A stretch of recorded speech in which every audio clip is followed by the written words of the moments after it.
Hello and welcome to what I will hope will be the first of many Tactics 101 videos that I normally do as articles dealt with on my blog or posted on the Paizo forums, specifically the advice message boards.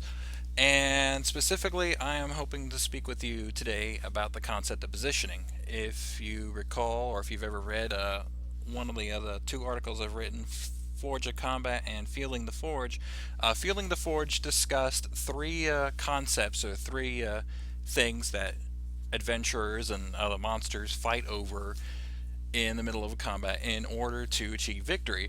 And the main one of those is positioning.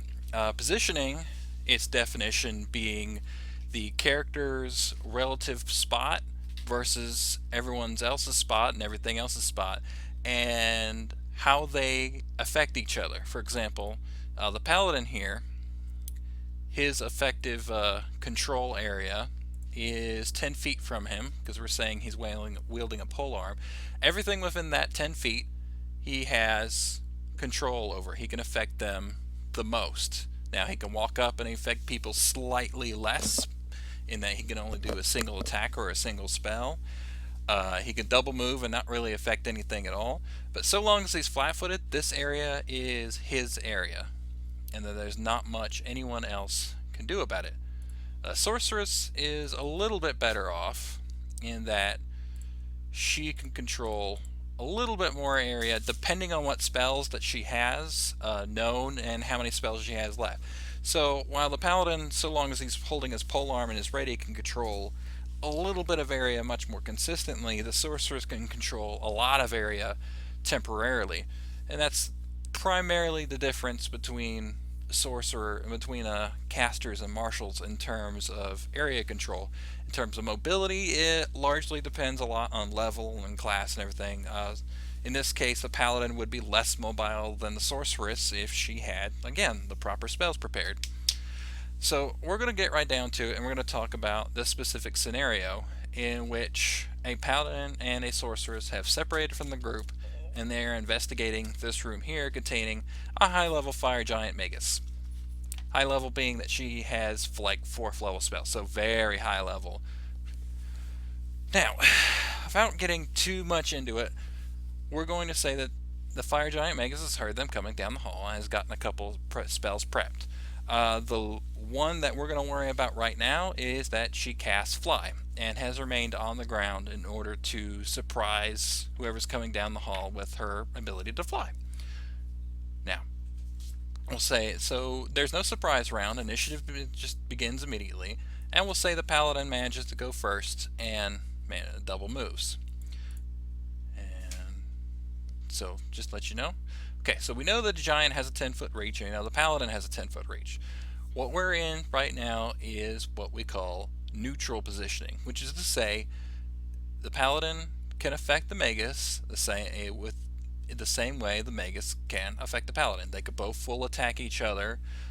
They can both cast spells at each other. There's no cover between them. There's no real difference between them. Right now, positioning is not a huge factor. That is what neutral positioning is. It's the point where your positioning gives you no advantage nor disadvantage over another. And in this case, the magus and the sorceress also have neutral positioning, because the sorceress has no spells that can affect the magus through the big thick stone wall here. The magus, again, has no spells that can really affect her from here, from where she's at. When your positioning changes, of course, this changes as well. Now, sorceress can come up and probably cast a spell or two, depending on what she wants to do. Maybe she would cast a buff spell to help the paladin. Maybe she would cast a spell on herself. Who knows? For now, we'll just say that she decides that it'd be safer to remain around the corner for now to see if the paladin will need her help dealing with what appears to them for now a lightly armed fire giant. Now, the fire giant's turn, things get much more interesting. So the fire giant, or maguses have an ability called spell combat, which lets them do a full attack and cast a spell, or cast a spell and do a full attack in a certain order. Now, typically what your players will do is they will cast a shocking grasp on their scimitar and they'll hit with her for like huge amounts of damage and do a little bit more sword swings, and everyone will think they're broken, etc., etc. In this case, the Fire Giant Magus is going to be a little bit more cheeky than that. She'll throw a couple sword swings at the Paladin, do a little bit of damage, moderate amount of damage. Paladins are pretty good at taking damage, so this isn't really going to affect them very much. And then she'll make a concentration check and Dimension Door. And she'll Dimension Door about 10-15 feet, depending. Could she affect her at 15 feet? Right? I can't remember. It's hard to think 3D. Well, how high would that be? Yeah, she'd have to be 10 feet above her. Okay. Now, from this position at 10 feet up, 10 feet directly above her, she can affect the human sorceress much more effectively than the sorceress can affect her. Why? Well, the sorceress has spells, but to cast those spells she has to make concentration checks, and she has no weapon with which to reach the Jit Magus. More than that, the sorceress is unarmed. Therefore, the Magus could decide to do combat maneuvers, could do any number of things. So if the sorceress just tries to be cheeky and like, well, maybe I could just withdraw, or maybe I could just move, then if she just tries to move away to cast a spell, maybe hoping that her armor class can save her, the Magus could probably just trip her or do something else awful to her in order to stop her from getting away. Now, another thing the sorceress can do is she can cast a spell to get away from the Magus. In this case, that's what we'll do, is she'll decide that her best bet is to go ahead and make the concentration check and Dimension Door herself away. So, and then again, in the space of just one turn, the Magus goes from neutral positioning of the Paladin to superior positioning of the Sorceress. Sorceress goes in from neutral positioning of everything to inferior positioning of the Magus, back to neutral positioning. And that's kind of the whole push-pull sort of thing. If, and no one's really even swung at all, but already you could sort of see, like, in the decision-making process, how one character can easily sway the fight over to another character and vice versa. In this case, the Paladin could run back and kind of have a slightly better advantage. We're saying that for the purposes he's like a medium armor, so it's like 20-foot movement speed, so he's got a double move around. It also shows the importance of mobility, because if the Paladin had a 40-foot movement or a 20-foot movement, he would have a little, or a 30, I'm sorry, not a 20-foot movement, but a 40-foot movement, or even like a 30-foot movement, he would be a lot better off than with his 20-foot movement. The heavy armor provides, wonderful protection, but terrible mobility, and that in this case is a mobility fight. Because the Magus can fly, if she had another spell like Long Arm, which gives her increased reach, or if she simply decided not to engage the Paladin melee at all and used like damaging spells or debuff spells, she would have immense advantage over the Paladin. She would be in superior positioning all the time, in which case all she has to do is worry about the Sorceress, which is easy to deal with because she's a melee character who can get in there and deal with that.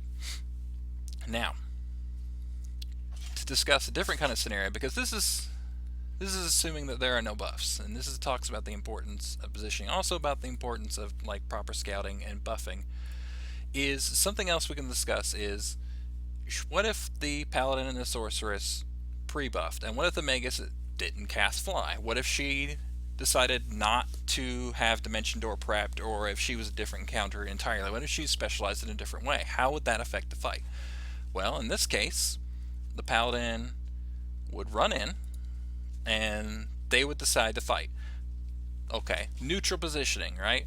No way they can gain any advantage or disadvantage over each other. Well, what if the Sorceress comes in and she begins casting Enlarge Person? Then, on the Paladin's turn, or on her next turn, because I think Enlarge Person, or we'll say she uses a wand, so that's a standard action. A wand is a standard action to enlarge him. Now, all the Paladin has to do is 5-foot shift, because now he has a 20-foot reach. His reach is no longer limited. Let's see. There's no good way for me to draw. Well, I can draw a rectangle.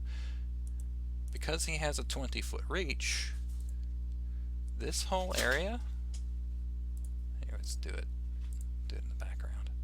There we go. Alright, this whole area is now his to hit. Everything in this area is probably, I mean, you can argue that there's like some squares over here that he can't physically touch. But everything in this area and 20 foot above his 10-foot space, he can hit with his polearm. Now the Magus would be considered in trouble because the Paladin's effective control area is much larger than the Fire Giant's control area. Then he has superior positioning. And that ultimately is all positioning is. It's what you can do versus... That's not clearing out. That's weird. I'll have to use the erase tool, I think. All it is how you can affect where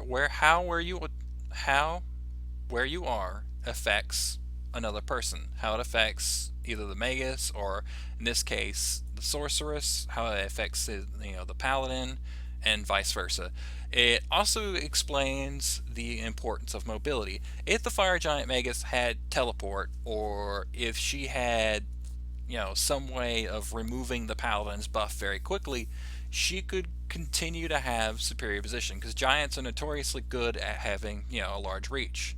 Their size is a lot of their strength. Also, their huge strength, let's just be honest here. So, that pretty short. That's the short end of it. Positioning just is.